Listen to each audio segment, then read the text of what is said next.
Welcome back. All right, 4 games tonight in the National Hockey League. And considering there was just the 4 games and it was a Friday night, I did go out. I went shopping with the wife.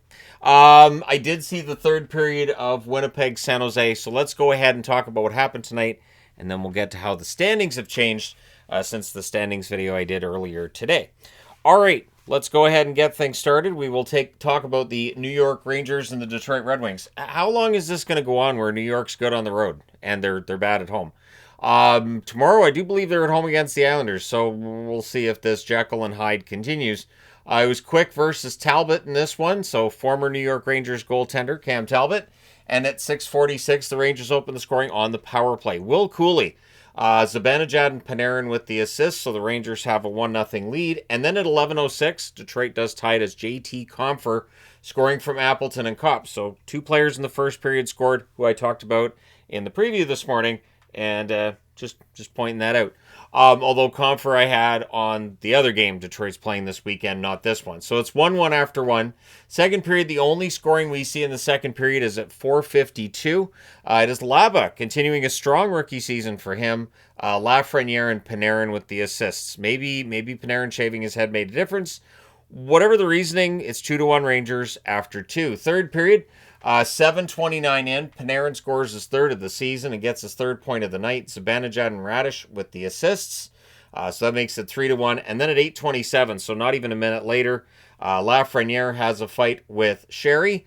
Himmler, I believe that's how you pronounce that name. Himmler had a fight with Hamonic later on in that third period. The Rangers end up winning this game by a score of 4-1 because they were on the road. For Detroit, frustrating night. Your 3 stars are Panarin, Lafreniere, and Quick. Shots on net, 13-7 Detroit in the first, 13-10 Rangers in the second, 10-6 Detroit in the third. Final shots, 33-26 for the Wings.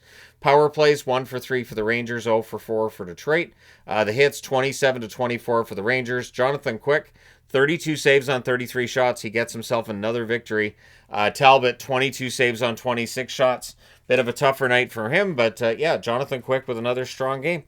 All right, moving along. Minnesota and the New York Islanders. So Wallstead versus Riddick, battle of the backups. And Wallstead seems to be getting better. 7:24 in, Minnesota gives him a lead. Vinny Hinostroza, one of my personal favorites, of course, scores from Brodin and Johansson. That is your score until Urov makes it 2-0 at 12:32. Trenyon and Foligno with the assists. I do believe that is Marcus Foligno's first point of the season. I know Nick Foligno doesn't have a point yet, so it's up to Nick. Nick's got to get caught up. But at any rate, it's 2-0 Minnesota after the first, so now the Islanders have to catch up. And early in the second period, it looks like they might. 4:38 in is Heineman. I believe this is the 6th of the season. Horvat and Barzal with the assists. But a little over a minute later, I should say, at 5:56, it's an unassisted goal for Brock Faber. Faber gets on the board, makes it 3-1. And then a few minutes after that at 9:05, it's Marco Rossi. He scores from Kaprizov and Damon Hunt with an assist there. So that makes it a 4-1 score. The Islanders would get that one back at 18:51. J.G. Pajot scores the assist to Lee and Pullock. So we have a 4-2 lead for Minnesota after 2. And in the third period, they would get that 5th goal. The insurance provided by Kaprizov, who had a goal to go with an assist. Zuccarello, with his first point of the season, gets an assist on that goal at 8:33. So Zuccarello comes back. Minnesota goes into UBS Arena and comes out with a 5-2 victory over the Islanders. Your 3 stars are Kaprizov, Faber, and Rossi. Shots on net, 10-7 Islanders in the first, 13-11 Minnesota in the second. Both teams had 6 shots in the third, so quiet third period. The total shots, 27-26 for the Islanders. Because it's an Islanders game, not a lot of power plays. 0 for 1 for Minnesota, 0 for 2 for the Islanders. Not a lot of hits either. 16-15 Minnesota. All the Islander big hitters, they've all retired or moved on. Wallstead, 25 saves on 27 shots. Riddick, 21 saves on 26 shots at the other end. So, good game for Wallstead. Minnesota definitely needed that. Maybe Minnesota's showing signs of turning things around after this slow start. It is very difficult to turn things around after a rough month, but maybe Minnesota's going to be able to do so. All right, moving along. The Chicago Blackhawks and the Calgary Flames. I keep saying Chicago's for real, and I will say it again here. It was Knight versus Wolf, and Spencer Knight is starting to really pad up his stats, isn't he? On the power play at 12:32, it would be an opening goal by the Chicago Blackhawks. Bertuzzi gets the power play marker. Bedard and Levshinov with the assists. Colton Dach then had a fight with Joel Farabee. The score is 1-0 Chicago after one. In the second period, there are two fights. First, Vlasic versus Uyghur, and then Foligno versus Hanley. So Nick Foligno gets on the board tonight, but it's a fight that gets him on the board, not an assist like his brother Marcus.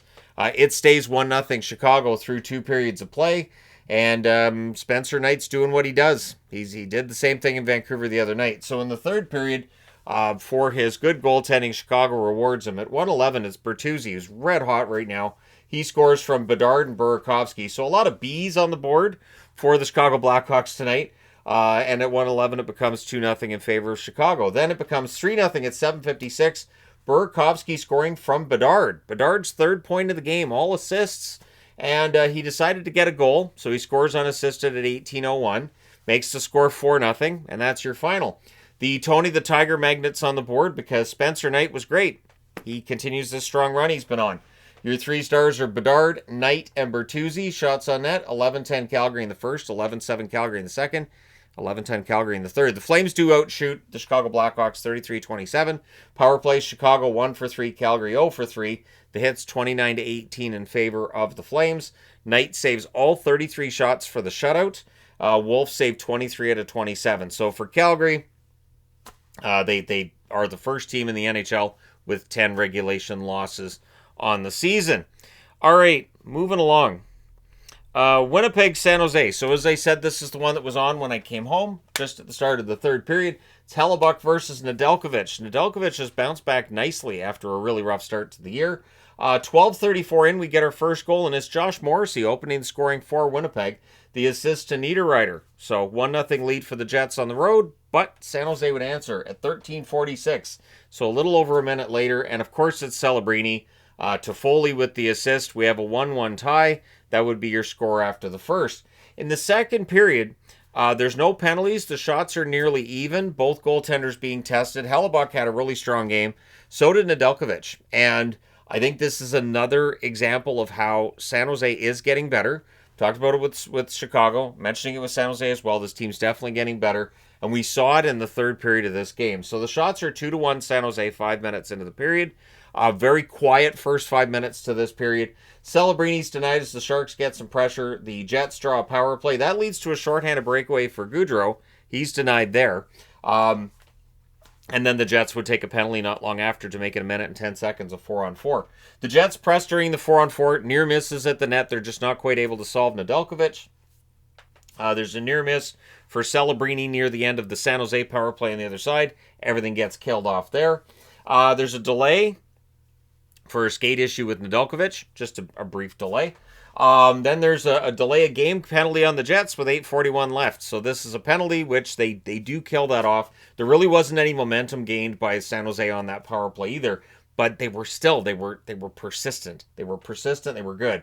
Shots are 6-5 San Jose with 5 minutes left. They weren't giving Winnipeg the amount of chances they normally would generate in this circumstance. The Sharks press. Ferraro gets denied. Not long after at 15:39, Will Smith buries a rebound in close. Celebrini and Kurashev with the assist. With that point, on top of the goal that he had earlier, Macklin Celebrini is now number 1 in the National Hockey League in scoring. And there's still debates about whether or not he should be on Team Canada for the Olympics. Yes. Yes, he should. I'm not sure why the press makes this big. So this is, should he be? Yes. He absolutely should. And I will keep saying that. But excellent team defense by the Sharks. I had to write that on the board. Just absolutely giving Winnipeg nothing out there. The goalie pull happens with 2 minutes and 13 seconds left. Velarde has a slot shot. That's blocked. Scheifele can't bury one in close. There were chances for Niederreiter as well late. But they don't end up being able to tie it. So your final score in this one is 2-1 for the San Jose Sharks. Absolutely huge result. Let me get the 3 stars. They weren't available at the time I started this video, so I just started it. Will Smith, Nedeljkovic, and Hellebuck are your 3 stars in this 2-1 victory for San Jose. So the Chess magnets on the board. Your shots in this one, 12-8 Winnipeg in the first, 10-9 San Jose in the second, 11-9 Winnipeg in the third. Final shots are 32-27 for the Jets. Power plays, Winnipeg 0 for 2, San Jose 0 for 4.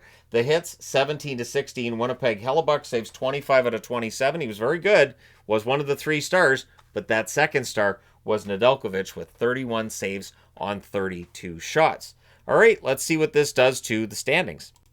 All right, so with Winnipeg's loss, they now have the same record as Utah. They do have the time break on Utah, so they are still second place. But this also means now that Colorado has a 3-point lead atop the division, and nobody has a game in hand on them that's chasing them.